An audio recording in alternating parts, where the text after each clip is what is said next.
ay rated SPG. Striktong patnubay at gabay ng magulang ang kailangan. Maaaring may masiselang tema, lengguwahe, karahasan, sexual, horror o droga na hindi angkop sa mga bata. Matindi ang pangangailangan ngayon ni Gabo para matugunan ang perang kakailanganin nito sa madaliang operasyon ni Mang Rudy, sapagkat inatake na naman si Mang Rudy at hindi na nga alam ni Gabo kung ano pa ang kanyang pupwedeng gawin oras na mawala ang kanyang ama. Kaya naman hindi na nga nagpatumpik-tumpik pa si Gabo, agad niyang sinugod si Tatang. Dito nakiusap siya na kung maaari ay bigyan pa siya ng pagkakataon. Kaya naman si Tatang ay sinunggaban niya na ang pagiging desperado ni Gabo. Sinabi ni Tatang kay Gabo na kung nais talaga nitong makalikom ng pera sa operasyon ng kanyang ama, ay bumalik siya sa Tondo upang hanapin si Mr. Chan. Nabalitaan kasi nitong si Tatang na hawak ngayon ni Mr. Chan ang bloke-blokeng ginto na pag-aari ng mga Zafra. Kaya hinahabol ngayon ng mga Zafra si Mr. Chan sapagkat tila nalugi ang mga Zafra at nahuli pa itong si Victor.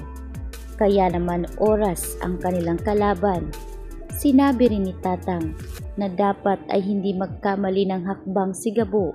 Marami ang mga kalaban, marami ang naghahabol sa mga Zafra, at ang gintong hawak ngayon ni Mr. Chan ay siguradong hahagilapin ng kapatid ni Victor na si Lucas. Kaya naman kinakailangan umanong maunahan ni Gabo bago pa man tuluyang makuha ng mga Zafra ang naturang gold bar. Kaya agad nang nagpaalam si Gabo kay Tatang at dito na naman siya pinagpustahan ng mga kasamahan ni Tatang. Sa pagkakataong ito ay pumusta na si Tatang kay Gabo. Kaya naman anya pa ni Tatang, desperado na ang bata, kaya siguradong gagawin niya ang lahat para sa kanyang amang si Mang Rudy. Kaya naman bumalik si Gabo sa Tondo. Doon ay nagmamanman siya. Binalikan niya rin ang jewelry shop na pag-aari nga nitong si Mr. Chan. Kaya naman doon ay nalaman niya na hindi pa rin nakakabalik si Mr. Chan. Kaya naman doon ay sinipat-sipat ni Gabo ang bawat kalye at mga bar na pwedeng ang puntahan nitong si Mr. Chan. Samantalang dito naman nagsagawa muli ng operasyon ang grupo ni Samantha para kunin at hulihin pa ang mga iilang Zafra. Dahil nauna na nga nilang nahuli si Victor, kaya siguradong hindi din doon magtatapos ang lahat. Sa pagkakataong ito, kasabay ng paghahanap ni Gabo, ay natagpuan muli nitong si Gabo, si Samantha. Doon ay nag-cross ang kanilang landas, kaya hinabol na nitong si Samantha si Gabo dahil nais niyang malaman kung bakit naroroon din siya sa naturang operasyon at bakit hinahabol ni Gabo ang mga Zafra. Sa pagkakataong ito ay inamin na ngayon ni Gabo na wala umano siyang pakialam sa mga Zafra o kung sino mang grupo dahil meron nga raw organisasyon na nag-uutos sa kanya para itumba ang mga masasamang tao at malalaking sindikato. Ngayon ay kinakailangan niya umanong makita si Mr. Chan dahil buhay ng kanyang ama ang nakataya dito. Nais umano ni Gabo na makuha ang attache case na naglalaman ng bloke-blokeng ginto dahil oras na makuha niya ito ay madudugtungan ang buhay ng kanyang ama sa pamamagitan ng bayad sa kanya ng taong may utos.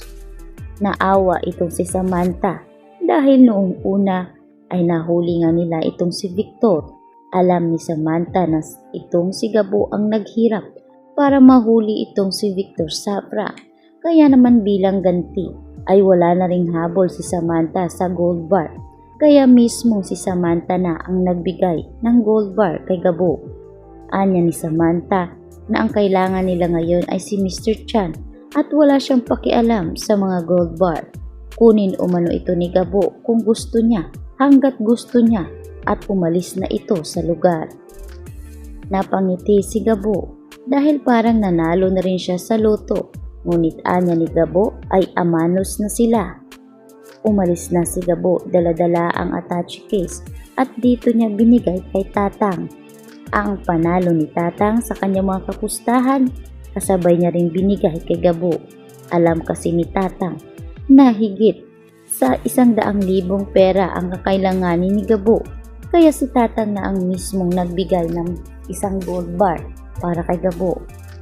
Anya pa ni Tatang, baguhin umano ni Gabo ang kanyang pagkakakilanlan at ilayo ito sa tunay na pagkatao niya at ng kanyang pamilya. Magiging delikado umano ang sitwasyon, oras na malaman ng mga kalaban kung sino talaga si Gabo. Kaya habang maaga pa ay magpalit na si Gabo ng pagkakakilanlan. Pinapahanap rin ni Tatang ang isang taong makakasabay ni Gabo sa kanyang paglalakbay at ibinigay nga ni Tatang ang isang sobre na naglalaman ng isang larawan ng tao, ngunit hindi niya nga ito kilala. Ang napapaloob doon ay walang iba kundi itong si Salvador. Si Salvador na isang reporter, at dito na nga niya sinabi kay Gabo na makakatulong umano itong si Salvador para sa mga sindikatong mahuhuli niya, at sa bawat sindikatong itutumba ni Gabo ay kinakailangan ngang ma-interview siya ni Salvador at ipapadala niya ito sa mga kapulisan. Kaya naman agad nang umalis si Gabo, dala-dala ang perang ibinayad sa kanya ni Papsi, at doon hinanap niya rin ang taong pinahahanap ni Tatang. Mabilis niya itong nakita, kaya nagtataka itong si Salvador kung paano siya nakilala ni Gabo. Kilala niya si Gabo dahil sa nung nakaraang demolition ay nakita niya rin ito. Kaya maraming paliwanag na dapat itanong si Salvador, at si Salvador ang magiging daan para malaman ng taong bayan kung gaano karumi ang lipunan at ang mga taong nasa itaas. Mga kapulisan ay talaga namang hindi lahat ay matino. Kaya naman sa pamamagitan nito ay magiging kasama nga ni Gabo si Salvador sa susunod na misyon, at sila na ang magiging tandem sa bawat mga sindikatong itutumba ni Gabo. Kaya naman agad nang nagsagawa ng operasyon para kay Rudy. Hindi din makapaniwala itong si Betchay dahil sa laki ng perang iniuwi ni Gabo ay para bang masyadong minaliit ni Betchay ang kakayahan ng anak ni Rudy. Ngayon ay isa sa ilalim na sa malalimang operasyon itong si Rudy, at dito na magugulat si Rudy sa kanyang paggising dahil malalaman lang naman niya na si Gabo pala ang nagbigay ng pera para maoperahan agad itong si Mang Rudy.